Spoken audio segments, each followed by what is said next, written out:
இன்னைக்கான மினி பிளாக்ல நம்ம என்ன பார்க்க போறோம்னு பார்த்தீங்கன்னா, நம்ம தோட்டத்தில் பூத்துட்டு இருக்கிற இந்த இட்லி பூவை பற்றி சில சுவாரஸ்யமான விஷயங்கள் என்னென்னு பார்க்கலாம்.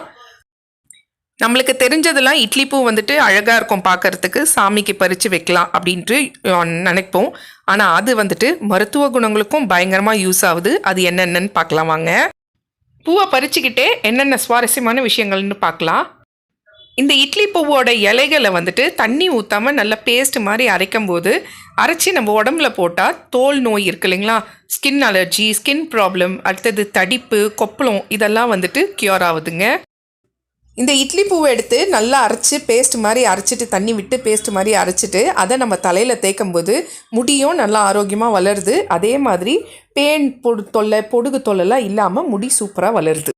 இந்த பூவை நல்லா தண்ணியில் கொதிக்க வச்சுட்டு குடிக்கும்போது, காலையிலையும் ஈவினிங்கும் குடிக்கும்போது காய்ச்சல், உடல் சோர்வு, அசதிலாம் வந்துட்டு நல்லா க்யூர் ஆகுது.